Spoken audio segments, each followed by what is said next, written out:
अन्ये च बहवः शूरा मदर्थे त्यक्तजीवितः नानाशस्त्रप्रहरणा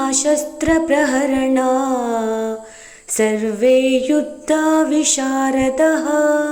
ನನಗಾಗಿ ಪ್ರಾಣವನ್ನೇ ಕೊಡಲು ಸಿದ್ಧರಾಗಿರುವ ಇನ್ನೂ ಅನೇಕ ಮಂದಿ ವೀರರಿದ್ದಾರೆ. ಅವರೆಲ್ಲ ವಿವಿಧ ಅಸ್ತ್ರಶಸ್ತ್ರಗಳನ್ನು ಹೊಂದಿರುವವರು. ಎಲ್ಲರೂ ಯುದ್ಧ ವಿಶಾರದರು. ಕುರುಕ್ಷೇತ್ರ ರಣರಂಗದಲ್ಲಿ ದುರ್ಯೋಧನನು ಪಾಂಡವರ ಸೈನ್ಯದ ಬಲವನ್ನು ಕಂಡು ಕೊಂಚ ವಿಚಲಿತನಾಗುತ್ತಾನೆ. ಆಗ ತನ್ನ ಗುರುಗಳಾದ ದ್ರೋಣಾಚಾರ್ಯರ ಬಳಿ ಹೋಗಿ, ದ್ರೋಣಾಚಾರ್ಯರೇ, ಇಲ್ಲಿ ಇನ್ನೂ ಅನೇಕ ವೀರರಿದ್ದಾರೆ.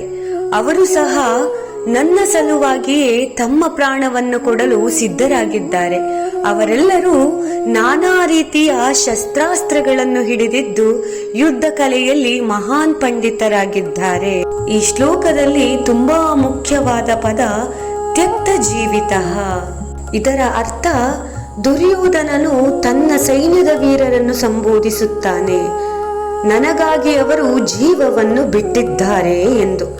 ಜೀವ ಕೊಡಲು ಸಿದ್ಧರಾಗಿರುವವರು ಎನ್ನುವುದಕ್ಕೆ ಬದಲಾಗಿ ಜೀವವನ್ನು ಬಿಟ್ಟಿದ್ದಾರೆ ಎಂದು ಬಾಯಿ ತಪ್ಪಿ ಹೇಳುತ್ತಾನೆ. ಅವನ ದುರಾದೃಷ್ಟಕ್ಕೆ ಅವನಾಡಿದ ಮಾತೆ ಮುಂದೆ ಸತ್ಯವಾಗುತ್ತದೆ. ಈ ಶ್ಲೋಕವು ಕೇವಲ ಸೇನಾ ಬಲದ ಪಟ್ಟಿಯಲ್ಲ. ಇದು ದುರ್ಯೋಧನನ ಮಾನಸಿಕ ಸ್ಥಿತಿಯನ್ನು ಮತ್ತು ಯುದ್ಧದ ಮನೋಭಾವವನ್ನು ತೋರಿಸುತ್ತದೆ. ಇಲ್ಲಿ 3 ಮುಖ್ಯ ಅಂಶಗಳಿದೆ. ಒಂದು, ಅತಿಯಾದ ಆತ್ಮವಿಶ್ವಾಸ ಮತ್ತು ಅಹಂಕಾರ. ದುರ್ಯೋಧನನು ತನ್ನ ಸೈನಿಕರ ಶಕ್ತಿಗಿಂತ ಹೆಚ್ಚಾಗಿ ನನ್ನ ಮದರ್ತೆ, ಮೇಲಿನ ನಿಷ್ಠೆಯನ್ನೇ ದೊಡ್ಡದಾಗಿ ನೋಡುತ್ತಾನೆ. ನನ್ನ ಸಲುವಾಗಿ ಎಂಬ ಈ ಮಾತು ಅವನಲ್ಲಿರುವ ಅಹಂಕಾರ ಮತ್ತು ಅನ್ಯಾಯದ ನಡೆಯ ಬಗ್ಗೆ ಕಣ್ಣು ಮುಚ್ಚಿ ಕುಳಿತಿರುವ ಅವನ ಮನಸ್ಸನ್ನು ಬಿಂಬಿಸುತ್ತದೆ. ನಿಜವಾದ ಶಕ್ತಿ ಧರ್ಮದ ಕಡೆ ಇತ್ತು, ಆದರೆ ದುರ್ಯೋಧನನು ಭೌತಿಕ ಬಲದ ಮೇಲೆಯೇ ಹೆಚ್ಚು ವಿಶ್ವಾಸ ಇಟ್ಟಿದ್ದನು. ಎರಡನೆಯದ್ದು ವಿಧಿಯ ಬಗ್ಗೆ ತಿಳಿಯದಿರುವುದು. ಅಶುಭ ನುಡಿ.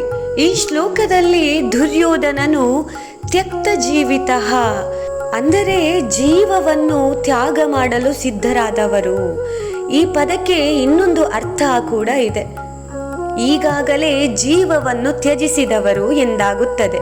ಅಂದರೆ ದುರ್ಯೋಧನನು ಅರಿವಿಲ್ಲದೆಯೇ ತನ್ನ ಅಧರ್ಮದ ಸಹವಾಸದಿಂದಾಗಿ ಈ ಎಲ್ಲ ವೀರರು ಈಗಾಗಲೇ ಸಾವು ನಿಶ್ಚಿತವಾಗಿದೆ ಎಂದು ಭವಿಷ್ಯ ನುಡಿದು ಬಿಡುತ್ತಾನೆ.